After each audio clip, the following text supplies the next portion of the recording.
Assalamualaikum warahmatullahi wabarakatuh. Kita akan melanjutkan pembahasan soal ujian nasional sosiologi tahun 2014 bagian yang kedua. Pada bagian yang kedua ini kita akan membahas untuk soal nomor 26 sampai dengan soal 50. Oke, kita langsung saja akan membahas soal nomor 26. Ya, perhatikan soal nomor 26 yang ditanya adalah karakteristik masyarakat multikultur ya, multikultur. Ingat, masyarakat multikultur ini berbeda dengan masyarakat majemuk. Oke, yang mana yang ciri multikultur bersifat inklusif ya terhadap semua kelompok yang berbeda. Integrasi sosial tumbuh atas kesadaran bersama, mudah melakukan kerjasama. Oke, berarti yang ciri multikultural adalah 1, 2, dan 3. Karena yang nomor 4 sering terjadi konflik, ini merupakan ciri dari masyarakat majemuk. Dominasi ini juga merupakan ciri dari masyarakat majemuk ya. Bersifat inklusif ini artinya dia sudah bisa menerima ya kan segala kelompok yang berbeda. Integrasinya juga atas kesadaran, lagi bukan paksaan ya. Sudah mereka mudah melakukan kerjasama. Jadi jawaban yang tepat adalah 1, 2, dan 3. Kita lanjut 27. Ini masih tentang multikultural ya. Masyarakat multikultural di Indonesia ditandai oleh keberagaman dalam agama. Jumlah terbesar pemeluk agama di Indonesia adalah masyarakat Islam. Sesama umat beragama menjalin hubungan sosial yang harmonis. Komposisi tersebut menunjukkan konfigurasi karena di sini ada kata-kata mayoritas, berarti yang benar adalah mayoritas dominan. Karena di sini jumlah terbesar umat beragama adalah masyarakat Islam, berarti yang benar adalah mayoritas dominan. Oke, nomor 28. Secara sosiologis, keberhasilan pemerintah menangani berbagai pergolakan di daerah yang akan memisahkan diri dari NKRI berdampak positif untuk memperkuat. Nah, karena berhasil menanggulangi atau menangani pergolakan daerah, maka berdampak memperkuat apa? Memperkuat persatuan atau integrasi nasional. 29 yang ditanya adalah penyebab kemajemukan budaya. Oke, yang mana jawabannya ini? Sebagian penduduk Indonesia hidup dengan kualitas masih rendah, teknologi, komunikasi, dan transportasi belum merata, hasil kekayaan alam dapat diekspor. Nah, yang jelas ini adalah nomor 4 ya, ribuan pulau terbentang. Ini penyebab kemajemukan. Hambatan dalam interaksi ya, ini juga penyebab kemajemukan. Berarti yang pas adalah 4 dan 5. Kita lihat 4 dan 5 mana? 245 atau 345. Oke, penyebab kemajemukan budaya ya. Karena yang nomor 3 ini hasil kekayaan alam ya, dapat diekspor. Hasil kekayaan alam ini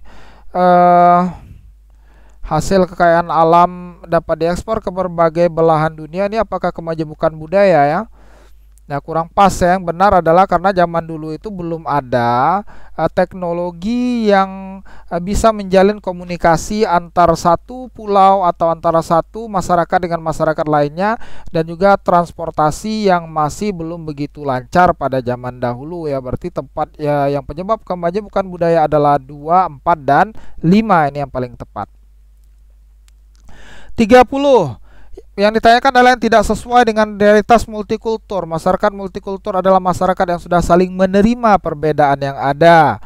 Andreas menyukai seni wayang, ini multikultur ini kan. Menggerutu karena membuat ngantuk ketika dia mendengar gamelan. Ini Bindar, orang Bindar Siregar, berarti orang Batak dia ya. Ketika mendengar gamelan yang menggerutu, ini tidak sesuai. Pak Hamid lebih menyukai pakaian dengan bahan batik. Hartati selalu mengagungkan. Nah, ini juga bentuk etnosentris ya, tarian daerahnya.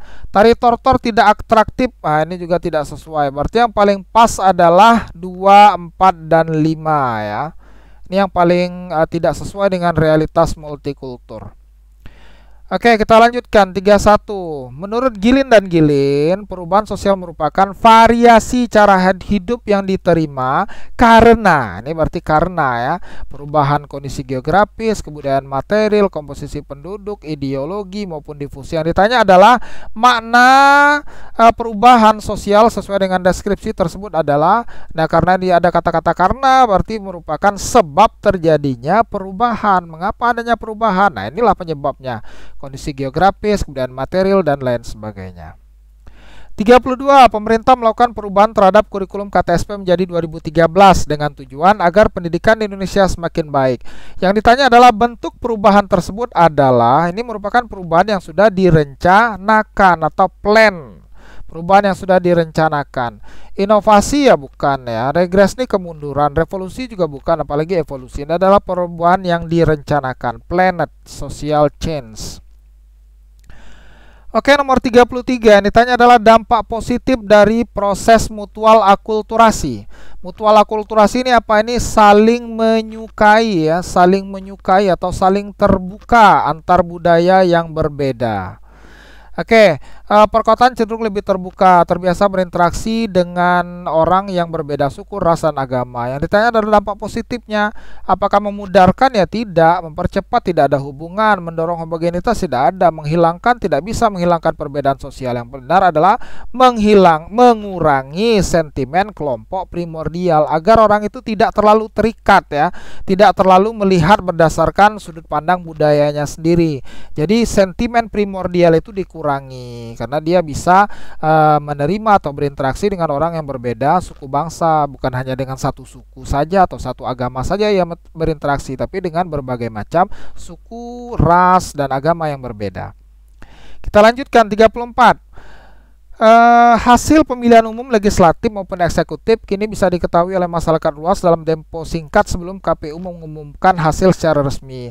Hadirnya lembaga survei memiliki jaringan di berbagai wilayah yang dilengkapi dengan alat komunikasi canggih, bisa melakukan teknik hitung cepat atau quick count yang hasilnya relatif akurat. Yang ditanya adalah penyebab perubahan itu apa? Pergeseran bukan ya, inovasi bisa jadi, faktor demografi tidak ada hubungan, penyesuaian tidak ada hubungan. Nah, ini ada dua kemungkinan, inovasi atau penemuan di bidang ilmu dan teknologi.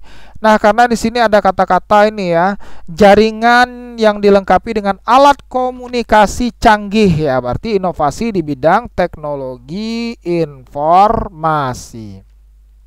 Karena informasi itu begitu dengan cepat bisa disampaikan meskipun belum diumumkan oleh KPU. Ini yang terjadi sekarang ya, adanya quick count ya, hitung cepat.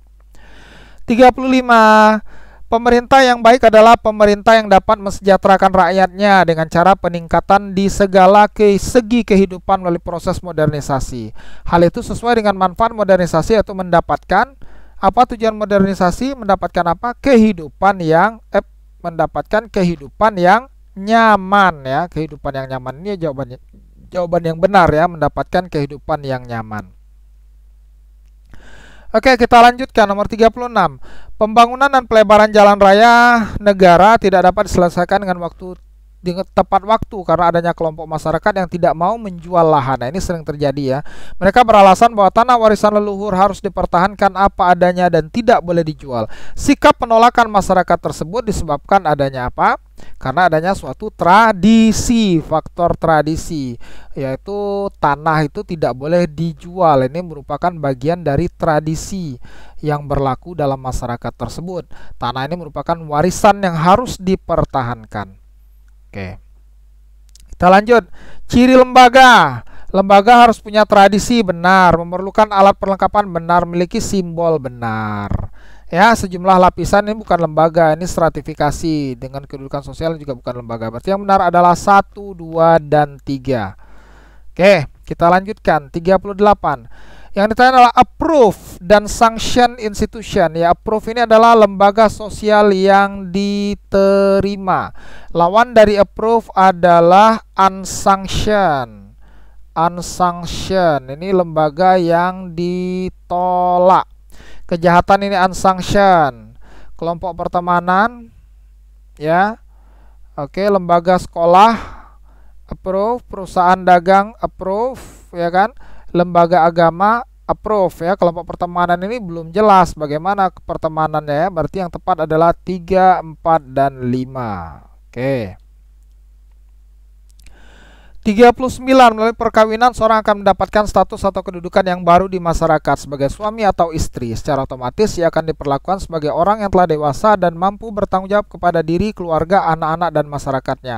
Yang ditanya adalah fungsi keluarga. Karena di sini ada kata-kata mendapatkan status, berarti fungsinya adalah pemberian status. Afeksi, kasih sayang, reproduksi, meneruskan keturunan, proteksi, perlindungan, sosialisasi, pendidikan ya. Oke, kita lanjutkan nomor 40. Pada masa globalisasi dan modernisasi, tingkat persaingan dalam segala hal begitu ketat. Oleh karena itu diperlukan lembaga pendidikan yang mampu mencetak lulusan yang berkualitas agar cepat diserap oleh dunia kerja. Yang ditanya adalah fungsi manifest lembaga pendidikan adalah yang mana? Karena di sini ada kata-kata agar diserap ke dunia kerja, berarti mempersiapkan individu untuk mencari nafkah. Karena tujuan dari pendidikan ini ujung-ujungnya adalah agar bisa diserap di dunia kerja. Nah, berarti apa fungsinya? Mempersiapkan individu untuk mencari nafkah. Ini yang paling tepat ya. 41. Yang ditanya adalah tujuan lembaga politik. Pilpres digelar 5 tahun sekali sesuai ketentuan perundangan yang berlaku di Indonesia. Dengan presiden dipilih langsung oleh rakyat, diharapkan akan mampu mengemban amanah dan memperhatikan kesejahteraan rakyatnya. Tujuannya apa? Tujuannya di sini sudah jelas adalah mewujudkan keadilan dan kesejahteraan masyarakat sesuai amanah rakyat. Karena presiden langsung dipilih oleh rakyat. Nah, ini yang paling tepat jawabannya ya. Oke, kita lanjutkan 42. Sektor industri ditandai dengan kegiatan produksi barang ya. Ingat katanya ada kata-kata produksi. Sektor ini membutuhkan lembaga ekonomi yang semakin kompleks, bagaikan rangkaian bagian-bagian yang saling berhubungan dan saling bergantung dalam sistem sehingga tatanan ekonomi berkembang seperti cara rekrutmen. Ini ada kata kuncinya, rekrutmen atau pengambilan karyawan, efektivitas dan efisiensi kerja serta pengelolaannya. Yang ditanya adalah fungsi lembaga ekonomi, identitas bukan ya, cara bukan, cara pencatatan bukan, alat ini. Nah, yang benar adalah pedoman untuk mendapatkan tenaga kerja. Karena di sini ada kata-kata rekrutmen atau pengambilan karyawan. Berarti yang tepat adalah pedoman untuk mendapatkan tenaga kerja. Kita lanjutkan 43. Dalam suatu ceramah agama, seorang ustadz menekankan pentingnya mendidik anak secara baik. Anak merupakan karunia dari Allah yang dianugerahkan kepada orang tua untuk dibesarkan, diasuh, dididik agar kelak menjadi generasi yang baik. Peran ustadz tersebut ditujukan untuk semua kalangan. Nah, yang ditanya adalah peran ustadz sebagai bagian dari aktivitas sosial adalah yang mana? Yang benar adalah memberi petunjuk pada manusia tentang kebaikan dunia dan akhirat. Jadi bukan hanya untuk kehidupan dunia saja, namun kebaikan dunia dan akhirat. 44. Sebuah penelitian memfokuskan masalah penelitiannya pada satu variabel ya dengan kajian yang mendalam nih. Dan teknik pengumpulan adalah wawancara. Jenisnya apa? Jenisnya adalah penelitian deskriptif ya. Penelitian deskriptif karena ini penelitian yang bertujuan untuk menggambarkan ya, menjelaskan, mendeskripsikan ya, menggambarkan. Ya, bagaimana suatu variabel itu dijelaskan, digambarkan, dideskripsikan secara mendalam. Oke, nomor 45, pengaruh narkoba terhadap tingkat perkembangan prestasi belajar. Oke, yang ditanya adalah variabel bebas dan terikat. Bebas adalah yang mempengaruhi berarti di sini adalah narkoba. Berarti sudah jelas variabel bebasnya adalah narkoba. Kita lihat mana yang ada narkoba di sini. Ah, ini C narkoba, E narkoba. Kemudian yang terikatnya adalah apa? Tingkat perkembangan prestasi belajar ya, narkoba dan tingkat perkembangan prestasi belajar. Berarti jawabannya adalah C. Ini yang benar ya. Kalau yang E ini hanya prestasi, sementara prestasi belajar ini apanya? Variabelnya yang ditanya adalah tingkat perkembangannya. Ada yang tingkat perkembangannya cepat, ada yang tingkat perkembangannya lambat. Ya, itu yang ditanyakan ya. Berarti yang tepat adalah C. 46. Di suatu kelurahan, Pak Lurah melakukan sosialisasi program pemerintah wajib belajar 12 tahun. Para orang tua yang mempunyai tingkat pendidikan tinggi menyambut baik program wajib belajar 12 tahun. Tapi tidak sedikit dari mereka yang kurang berpendidikan tidak merespon. Yang pertanyaannya adalah rumusan masalahnya apa? Mana yang paling tepat? Bagaimana pengaruh tingkat pendidikan orang tua dengan kesadaran terhadap program wajib belajar 12 tahun. Ini dilihat pengaruhnya, pengaruh dari tingkat pendidikan tersebut terhadap kesadaran ya, kesadaran terhadap program wajib belajar. Ini yang benar adalah E. 47. Seorang peneliti akan melakukan penelitian di salah satu SMA. Yang diteliti adalah siswa kelas 10, 11, dan 12. Tekniknya apa? Ini ada tingkatan, berarti yang digunakan adalah stratified atau bertingkat ya. Kelas 10, 11, dan 12. 48. Kelebihan instrumen pengumpulan data. Instrumen apa di sini? Di sini adalah angket ya. Apa kelebihan angket? Kelebihan angket adalah memerlukan hadirnya, tidak perlu ya. Dapat menjangkau responden dalam jumlah banyak, karena angket dapat segera dibagikan kemudian diminta kepada responden untuk mengisinya. Mengembangkan ini tidak, menyampaikan ya tidak, menciptakan hubungan ya belum tentu ya. Berarti yang benar adalah dapat menjangkau responden dalam jumlah banyak. 49 ini simpel sekali, yang ditanya adalah maknanya apa. Kita lihat yang paling banyak sini pekerjaannya adalah petani nomor 1, nomor 2 karyawan ya kan, dan guru negeri. Nah, jumlah terbesar petani ya, berarti jawabannya adalah A. Jumlah terbesar orang tua berprofesi petani 12 orang, yaitu sebanyak 30%. Oke, kita lanjutkan the last question nomor 50. Salah satu bagian inti laporan adalah sajian data hasil penelitian. Yang ditanya adalah guna sajian data itu untuk apa? Sebagai informasi atas hasil penelitian. Ini hasilnya hasilnya adalah seperti ini.